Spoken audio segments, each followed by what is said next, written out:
একদম formal solid কালারের কিছু শার্ট, মানে অনেকের রিকোয়ারমেন্ট ছিল যারা আর কি অফিস করে, তাদের কথা চিন্তা করে ফর্মাল হিসেবেও ইউজ করতে পারবেন, আবার পার্টি শার্ট হিসেবে ইউজ করতে পারবেন। অনেকগুলো কালার অ্যাভেলেবেল হয়েছে, আর এগুলো কিন্তু একদম নিউ অ্যারাইভালস, মাত্র কিছুক্ষণ আগে আমাদের ইন হাউস হয়েছে। প্রত্যেকটা কালার আমি 1 বাই 1 খুলে দেখা দিচ্ছি।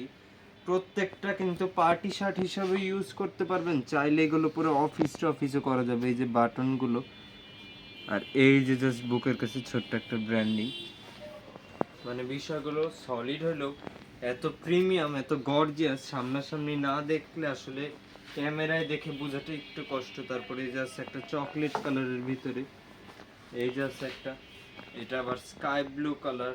তারপর এই জাস্ট একটা, এইটা কিন্তু আবার লাইট পিঙ্ক কালার। অনেকের দেখে মনে হতে পারে এটা হোয়াইট কালার, বাট এটা ফ্রেশ হোয়াইট না, একটু অফ হোয়াইট কালার বা একটু লাইট পিঙ্ক কালার।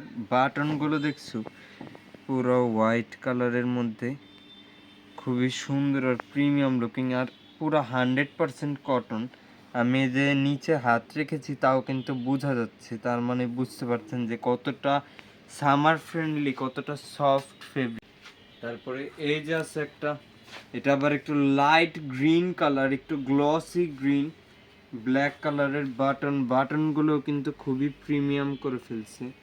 এই যে এখানটায় বুকের কাছে ছোট্ট করে একটা ব্র্যান্ডিং, আর এই যে ব্র্যান্ডিংটা করা এত সুন্দরভাবে নিচে একটা টিস্যু টাইপের দিয়ে রাখছে যে এটার জন্য কোনো রকম আনকমফোর্টেবল ফিল হওয়ার প্রশ্ন ওঠে না। আবার এই যে দেখছেন কতটা সফট, যে হাতের মুঠার মধ্যে চলে আসছে, মানে একদম সুপার সফট ফেব্রিক। আর অনেকগুলো কালার, যে কয়টা দেখালাম এগুলোর ভিতর থেকে যদি কারো কোনোটা পছন্দ হয়ে থাকে, স্ক্রিনশটটা নিয়ে আমাদেরকে ইনবক্স করতে পারেন।